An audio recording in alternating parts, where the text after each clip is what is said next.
여러분 개그우먼 이성미 씨, 이성미 집사님은 잘 아시죠? 그분이 캐나다 밴쿠버에서 신앙생활을 했을 때의 일입니다. 이성미 집사님이 매일 새벽마다 사람들의 이름을 적어놓은 책, 소위 그분이 이름을 지었어요. 생명책이라고 해서 그 책을 펼쳐놓고 그 사람들의 이름을 부르며 기도를 매일마다 했다고 합니다. 한 사람 한 사람 이름을 부르면서 주님, 이 사람 예수님 믿게 해주세요. 이 사람 마음을 열어주세요. 그렇게 기도한 겁니다. 그 명단에 기록된 이름이 몇 명이나 됐냐면 200명이나 됐습니다. 매일 그 사람들의 이름을 불렀는데 이 200명 중에 7번째 기록된 한 사람이 있었습니다. 그 사람이 바로 개그우먼 조혜련 씨예요. 그 당시 조혜련 씨는 여러분 혹시 들어보셨는지 모르겠는데 남묘 호랭개교라고 들어보셨나요? 일본의 한 불교 계통의 종교에 빠져 있었습니다. 매일 벽을 보면서 주문을 외울 정도로 깊이 심취했던 사람입니다. 그러던 어느 날 조혜련 씨가 이성미 집사님이 있는 이 캐나다 밴쿠버에 갑니다. 그때 이성미 집사님이 이런 이야기를 꺼내요. 혜련아, 내가 매일 새벽마다 널 위해 기도하고 있어. 200명의 명단이 있는데 그 중에 7번째가 너야. 이렇게 말을 했습니다. 조혜련 씨가 어떻게 반응했을까요? 언니 너무 고마워. 이렇게 했을까요? 아니요. 너무 부담스러웠대요. 너무 부담스러웠대요. 그래서 그날 밤에 바로 편지를 썼답니다. 언니 기도 명단에서 제발 내 이름만은 빼줘라고 했다고 하는 거예요. 그렇게 시간이 흘렀습니다. 아주 잘 나가던 조혜련 씨의 삶에 엄청난 어려움이 막 겹겹이 쌓여요. 일본 활동을 접게 되고 이혼을 겪게 되고 엎친 데 덮친 격으로 심한 우울증까지 겪게 됩니다. 인생의 바닥을 경험한 이 조혜련 씨가 나 이제 어떻게 살아야 하나, 내가 어떻게 사는 것이 맞나, 내 인생의 문제가 뭘까, 이런 고민들을 하기 시작했습니다. 그러던 중에 이성미 집사님을 우연히 다시 만나게 되고 연예인들만 드리는 이 연합 예배에 참석을 해요. 그때 조혜련 씨가 예수님을 만났을까요? 그렇지 않았습니다. 오히려 마음이 더 불편해져서 교회를 뛰쳐나왔다고 해요. 그리고 그때 이후로 이성미 집사님의 그 연락처를 완전 지워버리고 몇 년 동안 연락을 두절합니다. 여기까지만 보면 이성미 집사님의 기도가 전혀 효과가 아무 소용이 없는 것처럼 보여요. 하지만 여러분, 하나님께서 그 기도를 들으셨어요? 안 들으셨을까요? 반드시 들으시고 응답하십니다. 시간이 지나고 결국 조혜련 씨가 항복을 해요. 예수님을 만나게 됩니다. 교회에 등록하는 날 이분의 머릿속에 한 사람이 딱 떠올라요. 그분이 바로 이성미 집사님입니다. 그런데 연락처를 지웠잖아요. 그런데 그 연락처가 갑자기 생각이 나는 거예요. 그래서 번호를 눌러서 전화를 합니다. 그래서 언니, 나 혜련인데 나 오늘 예수님 믿고 교회에 등록했어. 그렇게 두 사람이 전화기를 붙잡고 한참을 울었다고 합니다. 그러다가 이성미 집사님이 이렇게 말을 했대요. 혜련아, 네가 되면 다 돼. 네가 되면 다 돼.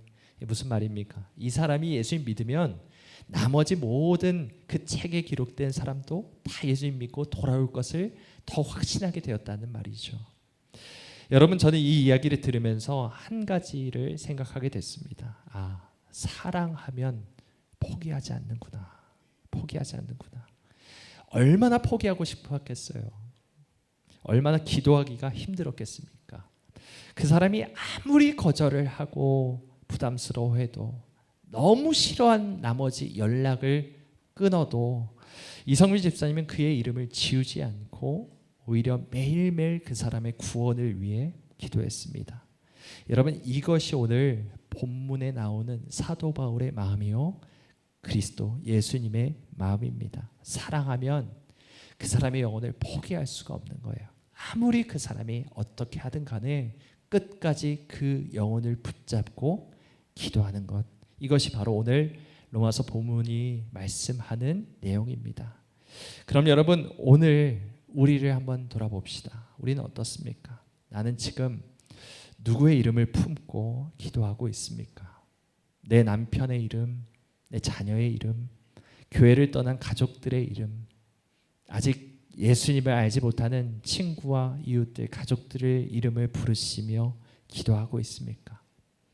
혹시 언제부턴가 너무 바쁘게 산 나머지 그 이름을 잊어버린 채 기도하지 않고 살고 있지는 않은지, 오늘 이 시간 하나님께서 우리 안에 한 영혼을 끝까지 품는 그 사랑을 우리에게 부어주시기를 간절히 바랍니다. 오늘 본문 말씀 한번 볼까요? 오늘 본문 말씀에 1절 2절에서 사도 바울이 이렇게 말하죠. 우리 함께 읽어보겠습니다. 시작. 내가 그리스도 안에서 참말을 하고 거짓말을 아니하노라. 나에게 큰 근심이 있는 것과 마음에 그치지 않는 고통이 있는 것을 내 양심이 성령 안에서 나와 더불어 증언하노니. 아멘. 여러분, 바울이 지금 뭐라고 말하고 있냐면, 노란색을 보시면 내게 너무 큰 근심이 있습니다. 그리고 내 마음에 끊이지 않는 고통이 있습니다. 이렇게 말하고 있어요. 바울이 왜 이렇게 괴로워하고 있었을까? 바로 그 다음 절인 3절에 이유가 나옵니다. 우리 이 말씀도 읽어볼까요? 시작. 나의 형제 곧 고륙의 친척을 위하여 내 자신이 저주를 받아 그리스도에게서 끊어질지라도 원하는 바로다. 아멘. 여러분, 바울이 지금 누구를 위해 괴로워하고 기도하고 근심하고 있습니까? 나의 형제 곧 고륙의 친척. 이 사람들이 누구입니까? 이스라엘 사람, 유대인들을 말합니다. 여러분 아시다시피 사도 바울은 유대인의 사도가 아닌 이방인들의 사도로 부르심을 받은 사람이에요. 이방인들이 있는 곳을 찾아다니며 그곳에 복음을 전하고 교회를 세우는 것이 바울의 사명이었습니다. 그렇게 복음을 전하다 보니까 예수 믿는 이방인들이 점점 더 늘어나는 거예요. 곳곳에 교회가 세워집니다. 아테네, 고린도 등등 수많은 곳에 교회가 세워집니다. 얼마나 기뻤겠어요. 잃어버린 영혼들이 주님께 돌아오는 것만큼, 그것을 보는 것만큼 기쁜 일은 없지 않습니까? 그런데 이방인들이 주님께 돌아오는 것을 보면 보고 볼수록, 기뻐하면 기뻐할수록 사도 바울의 마음 한켠에 무거워지는 것이 있어요. 누구를 향한 마음이에요? 동족들을 향한 마음, 유대인들을 향한 마음입니다. 이방인들은 이렇게 예수님을 믿고 수없이 많은 사람들이 돌아오고 있는데, 바울의 동족인 유대인들은 예수님을 여전히 모르고 그를 부인하고 있으니 마음이 점점 무거워지는 겁니다. 비록 바울이 이방인에게 복음을 전하는 사명을 받은 사람이라 할지라도 바울은 유대인이잖아요. 어렸을 때부터 함께 성전에 올라가 예배를 같이 드리고, 회당에서 함께 말씀을 듣고 말씀을 암송하고, 오랜 시간 동고동락했던 가족들, 친척들, 그리고 이웃들이 있었던 겁니다. 그런데 이 사람들이 예수님을 도무지 믿질 않아요. 복음을 전해도 그걸 받아들이기는커녕 오히려 복음을 전하는 바울을 핍박합니다. 적대시합니다. 사도 바울이 얼마나 자신의 동족들에게 큰 위협과 위기를 겪었는지 한번 보십시오. 함께 한번 읽어보겠습니다. 시작. 유대인에게 39대 맞는 태형을 5번이나 당하였습니다. 몽둥이로 3차례 맞고 돌에 맞은 적도 한 번 있었습니다. 배가 난파된 적도 3번 있었으며 밤낮을 망망대해서 표류한 적도 있었습니다. 자주 여행을 하는 동안 강물의 위험과 강도들로부터 오는 위험, 내 동족들에게서 받는 위험, 이방인들에게서 받는 위험, 도시에서 당하는 위험, 황량한 광야에서 당하는 위험, 바다의 위험, 또한 거짓 신자들로부터 오는 위험을 겪었습니다. 잠 못 들어 밤을 지샌 적이 여러 번이고, 배고프고 목마르고 굶기도 자주 하고, 추위에 떨고 헐벗음의 고통을 받았습니다.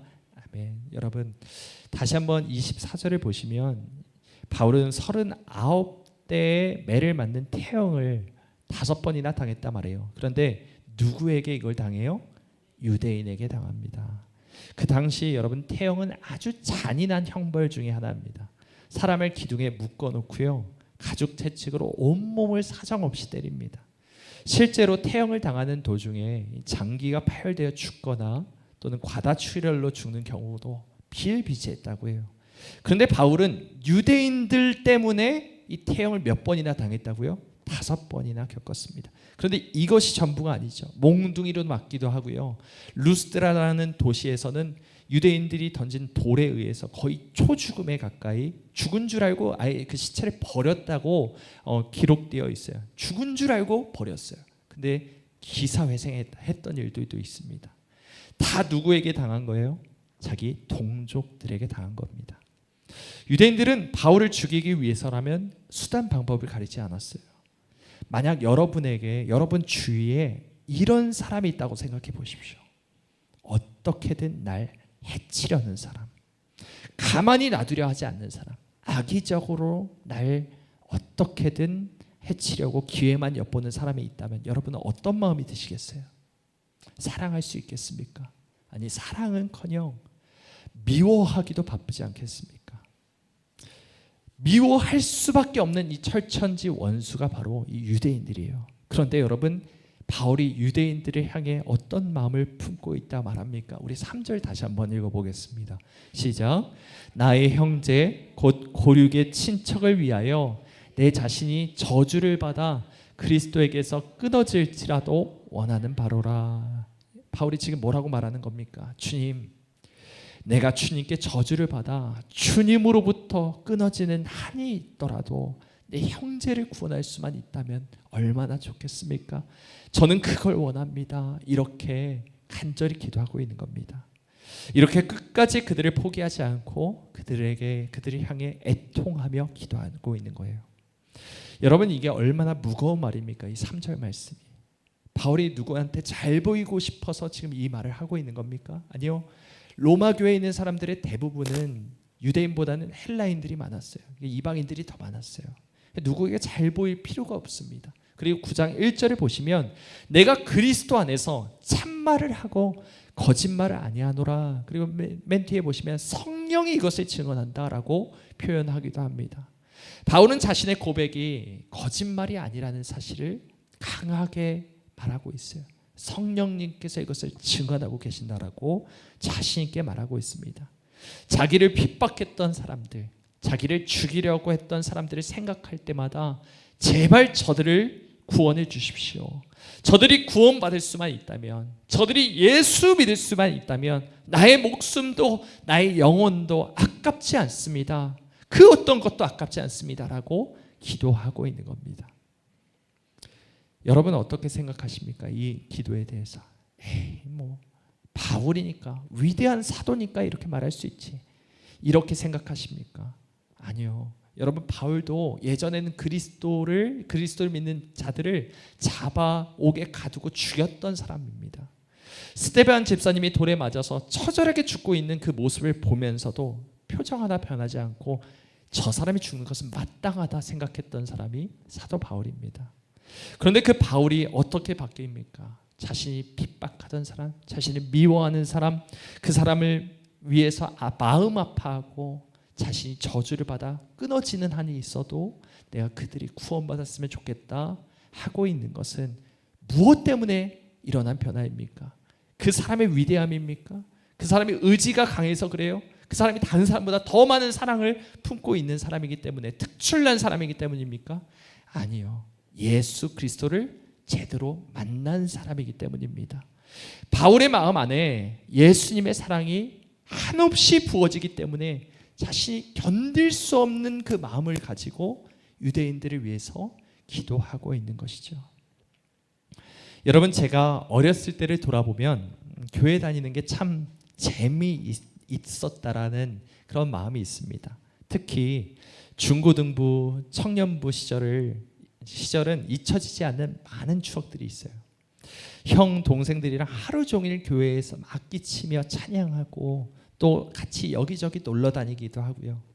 또 수련회 가면 몇 시간씩 서로 막 손잡고 부둥켜 안으면서 막 눈물 콧물 다 쏟으며 울었던 기억도 있습니다. 그리고 기도가 끝나면 캠프파이어 하며 찬양하고 춤추고 뭐 고구마도 구워 먹고 또 그 마지막 날 밤에는 잠도 안 자고 계속 뭐 이런저런 수다를 떨며 이야기했던 기억이 생생합니다.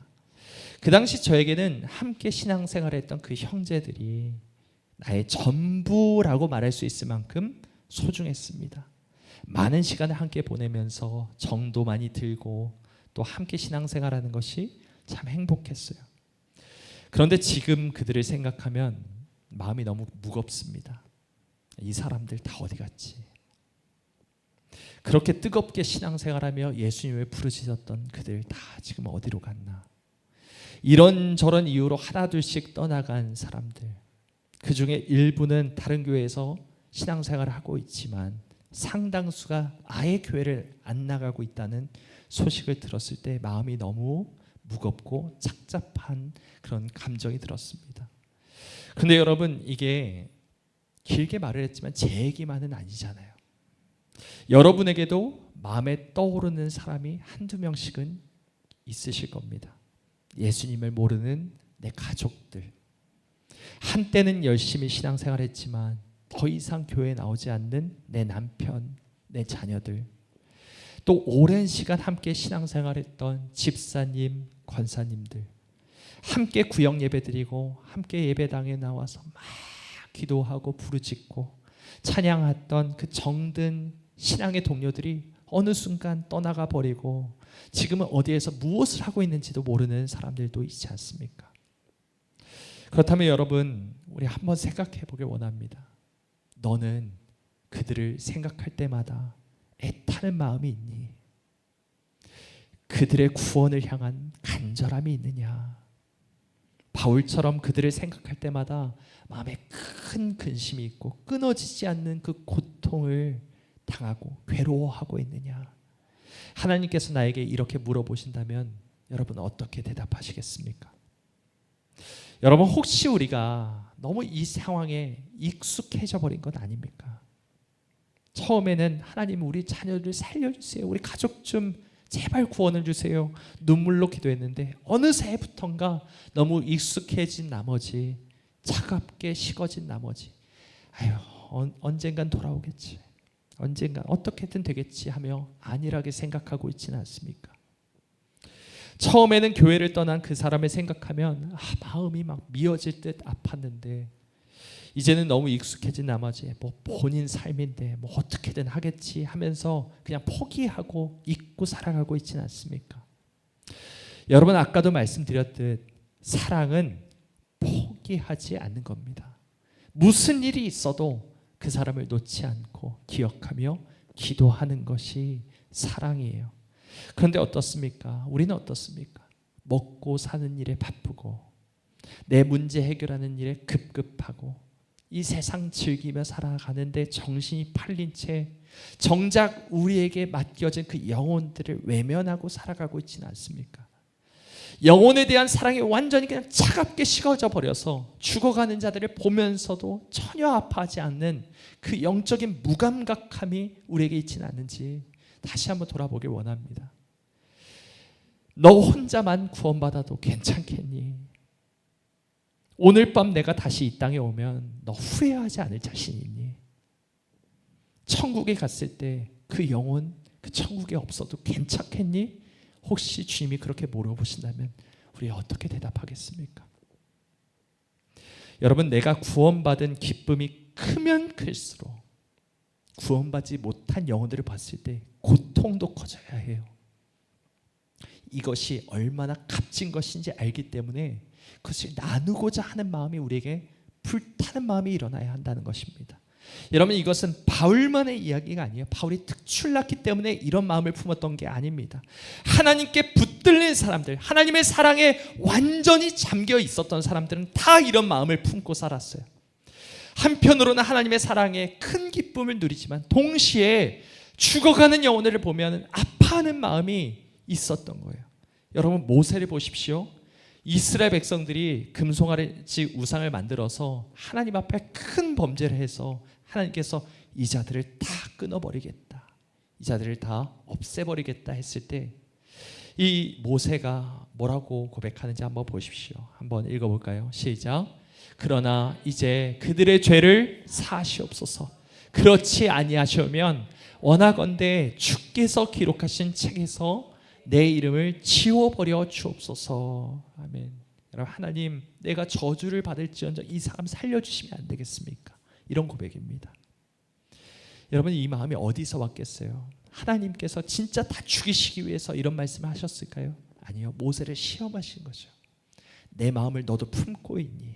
내가 가진 이 영혼에 대한 애타는 마음이 너에게도 있니? 라고 보신 겁니다. 그랬을 때 바울과 똑같은 기도를 모세가 올려드리고 있는 거예요. 여러분, 예레미야도 보십시오. 하나님의 말씀을 전하면 전할수록 예레미야의 형편이 어떻게 됐습니까? 사람들에게 조롱을 받고 멸시를 받고 결국 감옥에 갇히기까지 합니다. 사도 바울과 똑같은 형편에 놓여요. 너무 힘들었던 예레미야가 하루는 이렇게 생각을 합니다. 내가 다시는 하나님의 말씀을 전하지 않겠다. 더 이상은 이렇게 살지 않겠다라고 그렇게 결심을 합니다. 보십시오. 내가 다시는 여호와를 선포하지 아니하며 그의 이름으로 말하지 아니하리라 라고 결단을 하면 어떻게 돼요? 나의 마음이 불붙는 것 같아서 골수에 사무치니 답답하여 견딜 수 없나이다. 마음이 불붙는 것 같아서 뼛속까지 타들어가는 고통을 느꼈다는 거예요. 말씀을 전하지 않고서는 괴로워서 견딜 수 없어서 또다시 그 사명의 자리, 말씀을 전하는 자리, 기도의 자리로 나아갔다는 말씀이에요. 여러분, 하나님의 사랑에 붙들린 사람의 마음에는 다 이러한 마음이 있어요. 이런 불이 있어요. 이게 바로 나를 위해 십자가에 달려 저주를 받아 죽으신 예수 그리스도의 마음입니다. 그렇다면 예수님을 믿는 우리에게도 이와 같은 마음이 부어져야 하지 않겠습니까? 자기 사람을 끝까지 사랑하시고 포기하지 않으셨던 예수님처럼 우리 역시도 포기하지 않고 우리에게 맡겨진 영혼을 위해 기도해야 합니다. 여러분, 기도하셔야 해요. 기도하지 않으면 안 됩니다. 일주일에 한 번 교회 나오는 것으로 정말 괜찮으시겠습니까? 인생을 정신없이 바쁘게 살다가 문득 그 사람 생각할 때 하나님 도와주세요 한마디 하고 지나가는 것으로 만족하시겠습니까? 아니요. 하나님은 우리가 그 영혼을 품고 끝까지 하나님 앞에 무릎 꿇는 그 끈기를 보길 원하세요. 시간을 따로 구별하여 주님께 드리길 원합니다. 여러분, 나의 시간은 내 것이 아닙니다. 나의 영혼은, 나의 인생은 내 것이 아니라 하나님 것이에요. 그렇다면 우리가 하나님의 시선이 고정되어 있는 그 영혼을 위해서 끝까지 기도해야 합니다. 기도의 자리를 나와 그 사람의 이름을 부르는 것이 내게 맡겨진 사명이요, 내가 마땅히 짊어져야 할 몫이요, 멍에요, 짐이라는 거예요. 그러므로 여러분, 이 시간 우리 결단하며 기도했으면 좋겠습니다. 성령님, 이 시간 우리 안에 있는 게으름과 영적인 안일함을 제거해 주시옵소서. 우리 안에 예수 그리스도의 마음을 부어 주시옵고 모세와 같은 마음, 예레미야와 같은 마음, 바울과 같은 마음을 부어 주시옵소서. 끝까지 포기하지 않고 그들을 위해 기도하는 그리고 여러분 모두가 되게 하여 주시옵소서. 잃어버린 영혼을 위해 기도하지 않고서는, 복음을 전하지 않고서는 타는 듯한 이 고통을, 이 견딜 수 없는 애타는 마음이 불일 듯 타오르게 하여 주시옵소서. 우리 안에 이러한 영혼을 향한 거룩한 애통함이 있게 해달라고 우리 이 시간에 함께 먼저 기도했으면 좋겠습니다. 잠시 불을 꺼주시고 우리 함께 주여 한번 부르며 기도하겠습니다. 주여, 하나님 아버지,